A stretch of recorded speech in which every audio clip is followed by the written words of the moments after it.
Kabilang sa mga hamong kinahaharap ng Pilipinas ay ang deforestation o ang patuloy na pagbaba ng forest cover ng bansa. Isang taon lamang ang pagitan mula 2001 hanggang 2002 ay 1.42 hectares agad ang mga kapunuan na nawala sa ating mga gubat.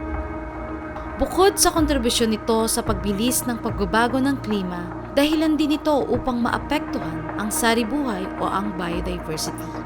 Ang hamong ito ay nakaaapekto rin sa water cycle na nagiging dahilan upang mapabilang ito sa napakaraming aspekto kung bakit may pagguho ng lupa, pagbaha at tagtuyot. Liban sa mga natural na kalamidad, kabilang sa mga dahilan ng deforestation ay ang pagpuputol ng puno o logging. Kabilang na dito ang legal o pinahihintulutan at iligal o hindi pinahihintulutang pagpuputol ng mga puno. Pareho itong may malaking epekto sa kalikasan kung kaya't kinakailangan na ito ay ma-reduce o mabawasan. Kaya naman noong November 7, 2002 ay isinabatas ang Republic Act 9175 o the Chainsaw Act of 2002. Ang batas na ito ay nakatuon sa pagsugpo sa ilegal na pagtutroso at pagkasira ng mga ito dulot ng paggamit ng chainsaw. Madalas na nalilito ang marami sa definisyon ng chainsaw. Ngunit malinaw na sinasabi ng Chainsaw Act sa Section 3 nito na ang chainsaw ay tumutukoy sa anumang portable power saw o kahalintulad ng pamutol ng puno o kahoy na pinatatakbo ng kuryente o internal combustion engine. Ibig sabihin, kahit yung mga tinatawag natin na baby chainsaw ay sakop din ng regulasyon. Ang batas na ito ay hindi nagbabawal sa paggamit ng chainsaw, bagkus ay nangangasiwa lamang sa paggamit nito. Sa Pilipinas, ang pangunahing nagpapatupad ng Chainsaw Act ay ang Department of Environment and Natural Resources. Ngunit mababasa sa Section 9 ng batas na ito na pagdating sa Palawan, PCSD o Palawan Council for Sustainable Development ang nangunguna rito. May natatanging batas kasi na ipinatutupad sa lalawigan. Ito ang Strategic Environmental Plan for Palawan Act. Dahil dito, mas tumibay ang focus ng implementasyon ng batas sa ating probinsya na kung tawagin ay the last ecological frontier na siya ring idineklara ng UNESCO Man and Biosphere Program bilang isang biosphere reserve noong 1990. Upang magsilbing gabay sa kung papaano ipatutupad ang Chainsaw Act sa Palawan, sa pangunguna ng PCSD, inilabas ng ahensya ang PCSD Administrative Order No. 7 o ang Implementing Rules and Regulations of Chainsaw Act of 2002 in the province of Palawan. Layunin nito na regulahin ang pagbili, pagmamay-ari, pagbebenta, paglipat, pag-aangkat o paggamit ng mga chainsaw upang maiwasan ang paggamit nito sa ilegal na pagtutroso o hindi otorisadong paglilinis ng mga kagubatan. Gayon din upang matiyak na ang individual na aplikante para sa pagpaparehistro nito ay talagang kwalipikadong magkaroon at gamitin ito para sa mga legal na layunin. Ngunit sino lamang ba ang pinapayagang gumamit ng chainsaw? Mababasa sa Chainsaw Act kung sino-sino lamang ang mga pinapayagang gumamit ng chainsaw at kung saan lamang ito maaaring gamitin. Pinapayagang magtaglay at gumamit ng chainsaw ang mga sumusunod. Una, may hawak na Subsisting Timber License Agreement, Community-Based Forest Management Agreement o CBFMA at iba pang mga uri ng mga permiso o lisensya. Ito ay ang mga individual o kumpanya na may legal na mga dokumento mula sa PCSD at may legal na pahintulot mula sa DENR upang mangalap o magproseso ng kahoy sa loob ng itinakdang panahon at lugar. Pangalawa, orchard o fruit tree farmer. Ito ay ang mga magsasaka o negosyante na nagtatanim ng mga punong namumunga gaya ng mangga, nyog, lansones at iba pa para sa produksyon at komersyal na layunin. Pangatlo, industrial tree farmer. Ito ay ang mga individual o negosyo na nagtatanim ng puno para sa komersyal na paggamit tulad ng kahoy para sa konstruksyon, papel at iba pang produkto. Karaniwan nilang ginagamit ang mga puno tulad ng falcata, gibelina at mahogany. Pang-apat, licensed wood processor. Ito ay ang mga may-ari ng negosyo negosyo na may lisensya mula sa DENR upang magproseso ng kahoy para sa paggawa ng tabla, plywood, furniture, at iba pang produktong yari sa kahoy. Panlima, mga individual na may maipakikitang sapat na pruweba na ang pagkakaroon o pagmamay-ari ng chainsaw ay para sa legal na layunin. Pang-anim, mga ahensya ng pamahalaan na kinakailangan ng paggamit ng chainsaw para sa kanilang mga gawain. Alam mo ba na kapag ikaw ay namataang may chainsaw, hindi ka huhulihin ng PCSD? Ito ay kung maipakikita mo ang Certificate of Registration o COR ng iyong unit na nagpapatunay na legal ang iyong hawak na unit. PCSD ang nag-i-issue ng nasabing COR. Ang isang COR ay naglalaman ng pagkakakilanlan ng may-ari kabilang ang address nito. Liban dito, nilalaman din ng rehistro ang expiration date, purpose, at kung saang munisipyo ito nakarehistro. Madalas na katanungan ay kung gaano ba katagal bago mag-expire ang COR. Ang sagot, depende. Kung ito ay para sa commercial purposes, magtatagal ang COR ng 2 taon. Kung ito naman ay para sa non-commercial purposes, magtatagal ito ng 5 taon. Ano ang mangyayari kapag natagalan bago ko ma-renew ang aking COR?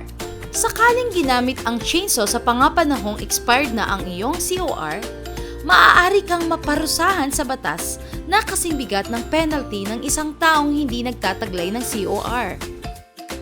Alam niyo ba na itinuturo rin ng batas kung papaano ninyo maaaring maiwasang mapatawan ng fines o penalties? Nakasulat sa batas na maaari ninyong maiwasan ang mga penalties kung magsisecure kayo ng mga sumusunod. Certificate of Registration o COR.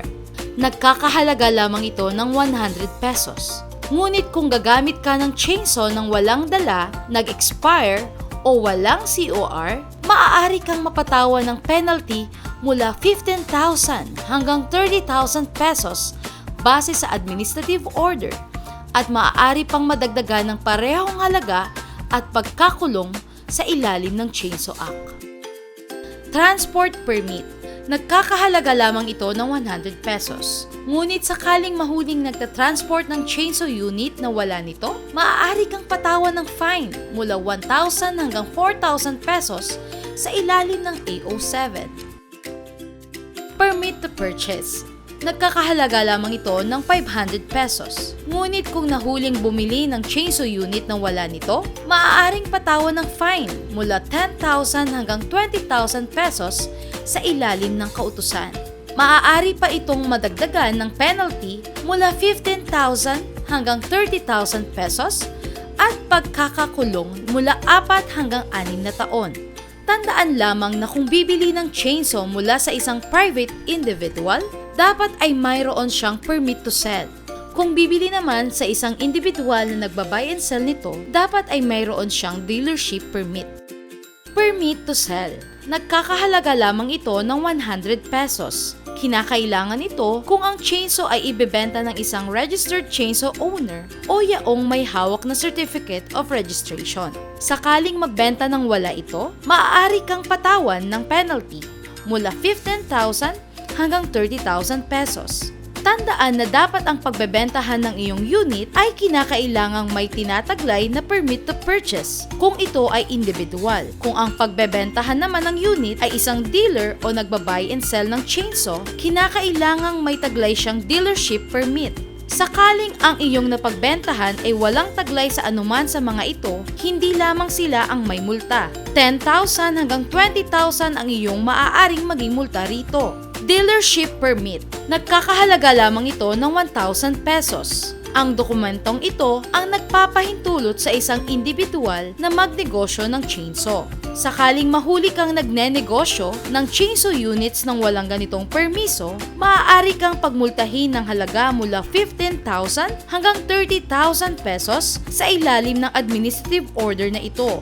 Liban dito, maaari ka ring pagmultahin ng 15,000 hanggang 30,000 pesos at pagkakulong mula 6 na buwan hanggang 3 taon dahil sa umiiral na Chainsaw Act. Special Use Permit. Nagkakahalaga lamang ito ng 300 pesos. Kinakailangan ng Special Use Permit o SUP kung gagamit ang chainsaw para sa mga layunin na hindi sakop ng ibang permits. Halimbawa, research purposes, training emergency, at iba pang mga gawaing hindi pang komersyal na pinahihintulutan ng PCSD. Sakaling mahuling gumagamit ng chainsaw na walang SUP, maaari kang patawan ng multa mula 30,000 hanggang 50,000 pesos at kumpiskahin ng otoridad ang ginamit na unit base sa administrative order na ito.